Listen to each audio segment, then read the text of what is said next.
warahmatullahi wabarakatuh. Baiklah, saya akan menjelaskan tentang orientasi pengantar dari teori-teori organismik. Nah, teori-teori organismik ini dapat dipandang sebagai perluasan dari psikologi Gestalt, walaupun banyak juga unsur-unsurnya yang bersumber dari luar aliran Gestalt.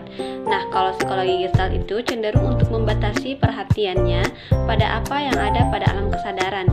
Nah, dan sedikit saja memberikan pembahasan mengenai organisme-organisme atau kepribadian sebagai suatu keseluruhan, maka aliran organismik ini justru mengutamakan organisme sebagai keseluruhan tersebut. Nah, tokoh utama dalam aliran ini yaitu adalah Kurt Goldstein.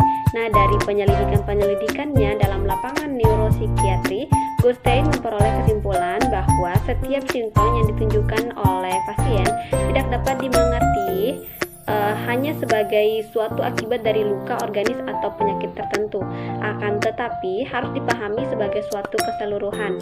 Nah, organisme itu selalu bertingkah laku sebagai suatu rangkaian daripada bagian-bagian yang satu sama lain tidak terpisah. Dalam hal ini, jiwa dan raga dari organisme tidak dapat dipisahkan satu sama lain, namun bersatu sebagai suatu keseluruhan, yang mana jika bagian tertentu mengalami masalah, maka hal ini akan berpengaruh pada keseluruhan dari organisme tersebut. Nah, Hall dan Linsley pada tahun 1957 mengiktisahkan prinsip-prinsip teori organismik dalam lapangan psikologi, yaitu yang pertama adalah teori organismik menekankan pada unitas, integritas, ketetapan, dan koherens daripada kepribadian yang normal.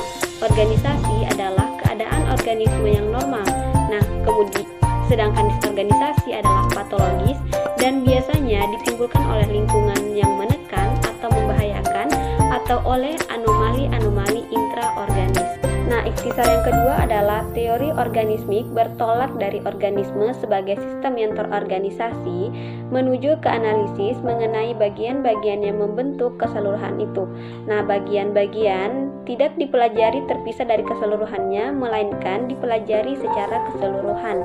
Baiklah, yang ketiga adalah dalam hal pendorong tingkah laku. Nah, teori organismik berpendirian monistis.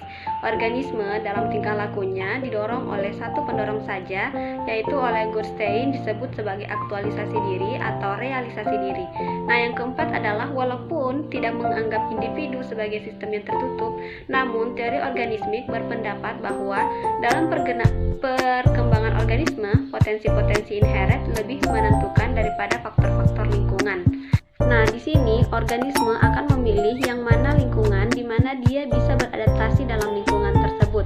Karena secara teori organismik, lingkungan yang jelek maka akan memberikan pengaruh yang jelek terhadap organisme. Sedangkan lingkungan yang baik akan memberikan pengaruh yang baik terhadap organisme.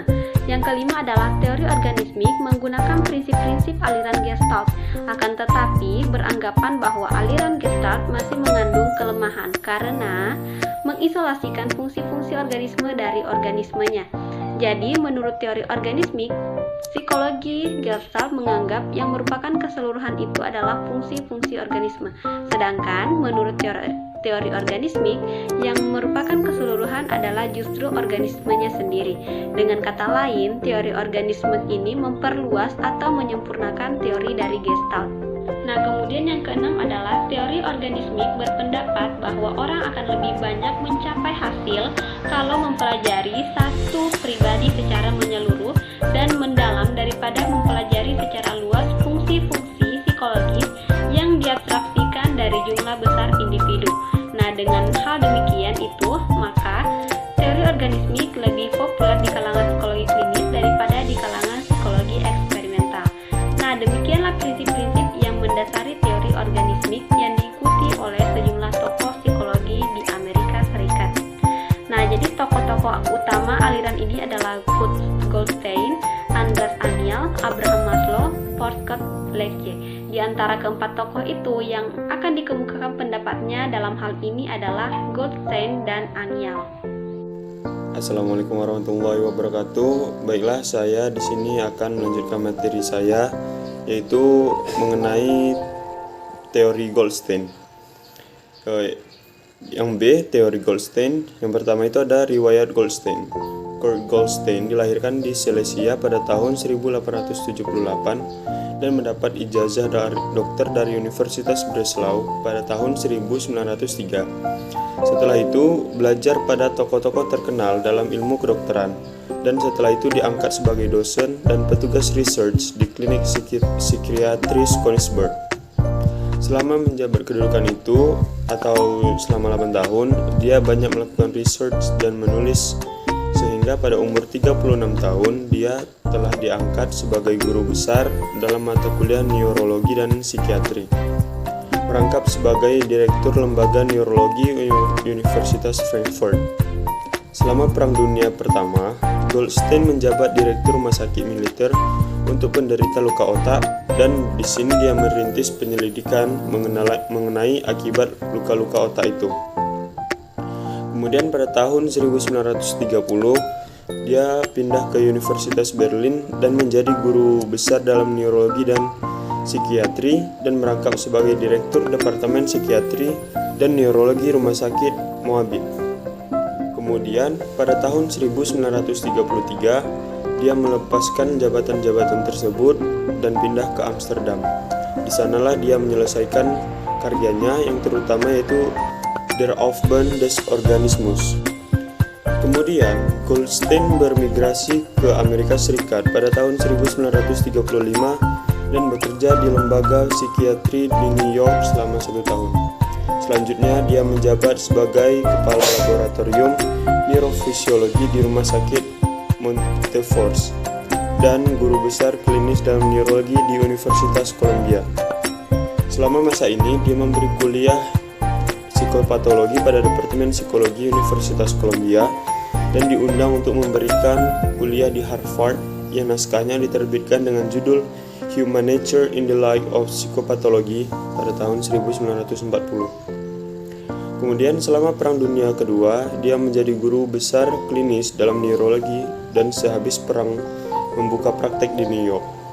Di dalam kegiatan ilmiah, dia terus berhubungan dengan Universitas Columbia dan New School for Social Research. Kemudian, yang kedua, ada kerangka pendapat Goldstein. Pendapat Goldstein dapat diikhtisarikan dalam struktur dinamika dan perkembangan organisme. Kemudian yang ada struktur organisme. Organisme terdiri atas anggota-anggota yang satu sama lain berhubungan dalam struktur anti tertentu. Anggota-anggota ini tidak akan lepas dan terpisah satu sama lain, kecuali dalam keadaan yang tidak normal atau sangat dibuat-buat. Misalnya, dalam ketakutan yang amat sangat.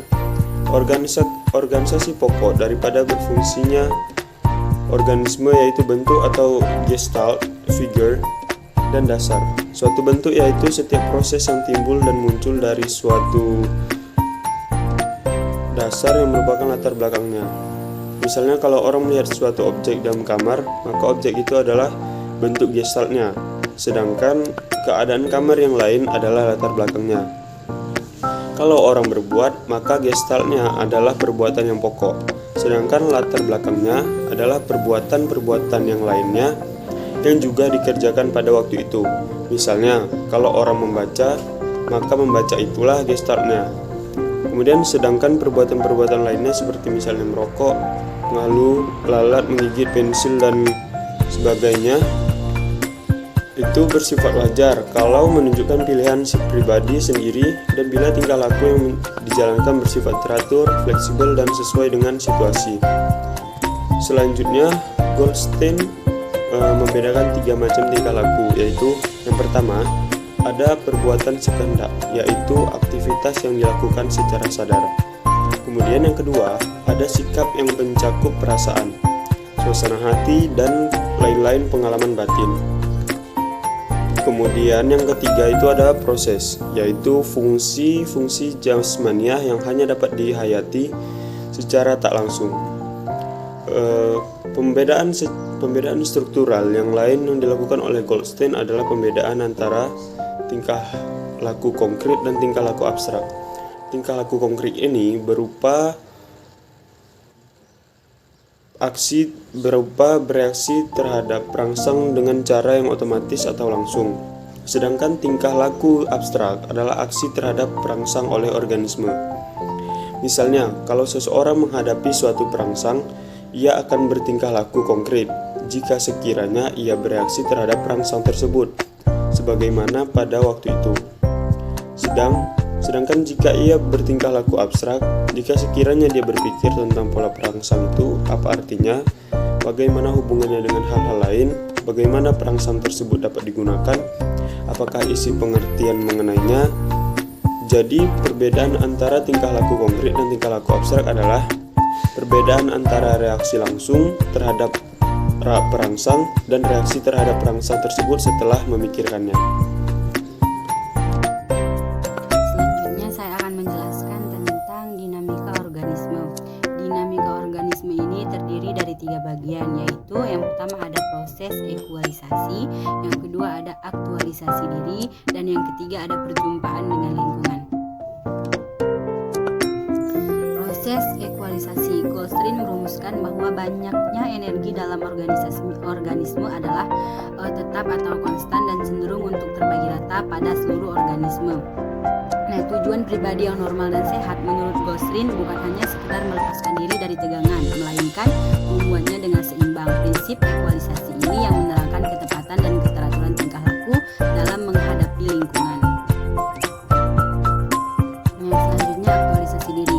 Aktualisasi diri adalah motif pokok atau salah satunya motif yang mendorong tingkah laku individu organisme seperti dorongan untuk makan, seksual, rasa ingin tahu, dan rasa ingin memiliki.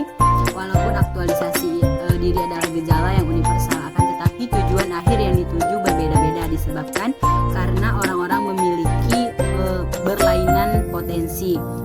Potensi individu adalah hal yang potensional tersebut yang dapat ditentukan dengan cara apa yang dilakukan individu dengan baik dan apa yang dikerjakannya dengan baik. Pada umumnya, Goldstein lebih menekankan dorongan-dorongan sadar daripada dorongan tak sadar, karena menurut dia ketidaksadaran adalah latar belakang tempat masuknya bahan-bahan yang diperlukan dan tempat berasalnya bahan-bahan kesadaran apa yang diperlukan untuk realisasi diri. Selanjutnya, perjumpaan dengan lingkungan. Goldstein menekankan pentingnya faktor dalam sebagai determinan tingkah laku serta prinsip bahwa organisme mendapatkan lingkungan yang paling serasi untuk aktualisasi diri. Nah, pribadi ini harus berjumpa dengan lingkungan karena lingkungan ini memberikan alat-alat yang dapat digunakan untuk mencapai aktualisasi diri. Selanjutnya, perkembangan organisme. Goldstein sendiri sedikit membicarakan hal ini. Goldstein hanya berbicara secara umum, yaitu bahwa semakin lama tingkah laku semakin teratur dan semakin sesuai dengan lingkungannya. Menurut Goldstein, apabila akan dihadapkan kepada situasi yang dapat dikuasainya, maka akan berkembang secara normal dengan pematangan dan latihannya. Dan apabila problem baru timbul, dia akan membentuk pola-pola baru untuk mengharapnya. Tetapi apabila kondisi lingkungan terlalu berat bagi kemampuan si anak, maka dia akan mengembangkan reaksi-reaksi yang tak serasi dengan prinsip aktualisasi diri. Nah, dan apabila dikatakan secara sederhana, yang dimaksud oleh perkembangan adalah terbentuknya pola-pola tingkah laku baru yang dapat digunakan oleh individu untuk memenuhi kebutuhannya yang timbul karena adanya lingkungan tertentu.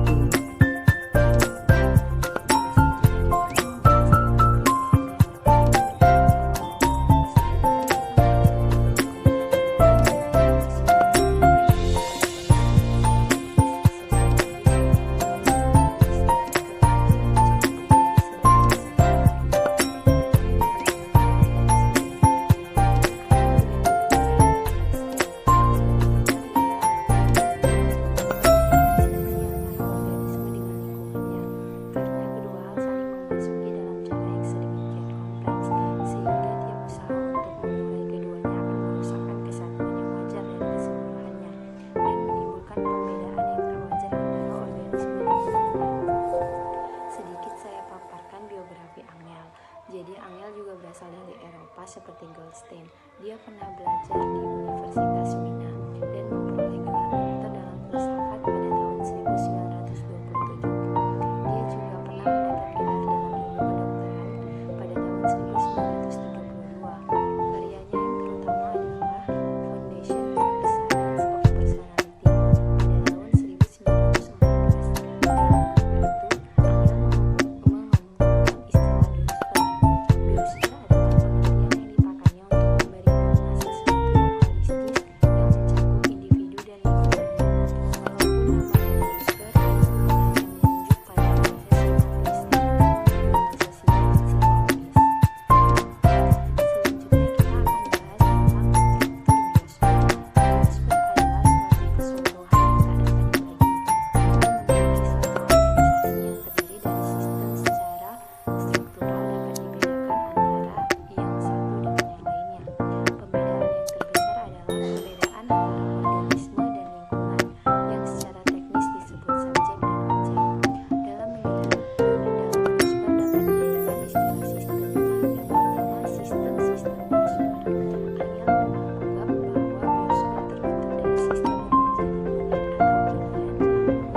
satu sama lain.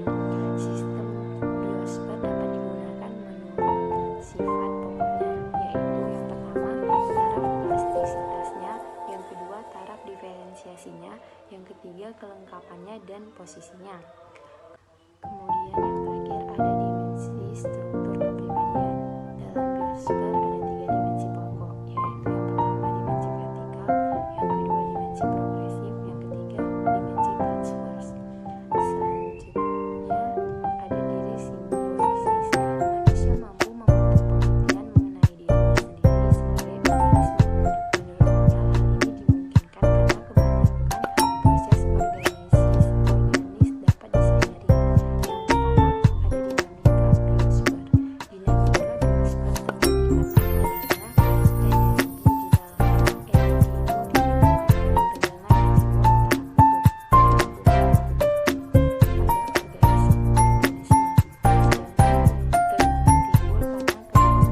tegangan timbul karena kedua bentuk berinteraksi antara organisme dan lingkungan. Angel menyebut ini otonomi dan homonomi.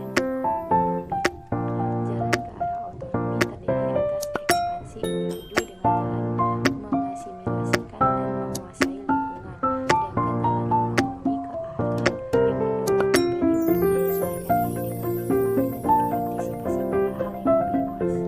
Baiklah, saya Nisa Fitri sebagai pemateri kelima. Di sini saya akan membahas tentang dinamika sistem. Nah, di dinamika sistem ini ada 6 bagian. Yang pertama, ada timbul dan bekerjanya tegangan. Nah, bagaimana tegangan itu timbul dan menggerakkan sistem-sistem yang ada dalam biosfer itu.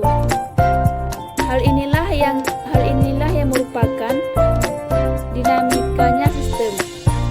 Tegangan mungkin timbul pada bagian dan merata pada seluruh sistem, atau mungkin juga timbul pada keseluruhan dan berpengaruh pada bagian-bagian sistem. Namun, tegangan yang timbul pada suatu bagian tidak dapat langsung mempengaruhi pada bagian lain yang jauh letaknya, karena yang terpengaruh dulu pada bagian yang ada di sekitarnya, baru kemudian merata ke bagian yang lebih jauh. Sedangkan mekanisme shifting itu bagian-bagian yang diambil dari sistem yang tadinya telah terbentuk dialih-alih kepada koordinasi baru sesuai dengan kebutuhan pada sesuatu saat. Oleh karena itu, shifting dan setting ini adalah mekanisme-mekanisme pokok dalam setiap aktivitas. Selanjutnya yang ketiga, persaingan di antara sistem. Banyaknya energi yang dapat digunakan adalah terbatas.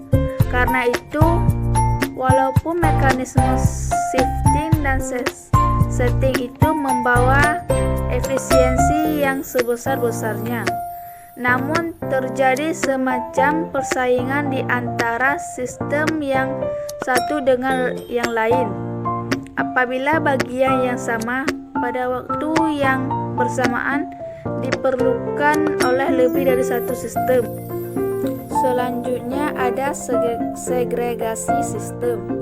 Kebutuhan biosfer dapat juga tergantung oleh segregasi suatu sistem sedemikian rupa, sehingga sistem tersebut kehilangan kekuatannya untuk berhubungan dengan sistem lainnya. Segregasi itu mungkin terjadi pada ketiga dimensi kepribadian, yaitu yang pertama segregasi vertikal, berupa disosiasi antara ekspresi lahiriah dengan dorongan batiniah yang dapat berakibat pada bentuk tingkah laku yang kurang serasi. Yang kedua ada segregasi pada dimensi progresif, akan menimbulkan frustasi. Dan yang terakhir ada segregasi pada dimensi transverse mengakibatkan perbuatan yang kurang punya koordinasi. Baiklah, selanjutnya yang kelima ada peristiwa bionegatif. Apabila satu atau lebih proses dalam bagian menggunakan fungsi keseluruhan organisme, maka hubungan antara bagian tersebut dengan keseluruhannya disebut bionegatif. Misalnya, seseorang sedang berusaha memecahkan problem, maka ketakutan merupakan hal yang bionegatif. Selanjutnya yang keenam ada trauma. Lingkungan mungkin memberikan trauma terhadap organisme.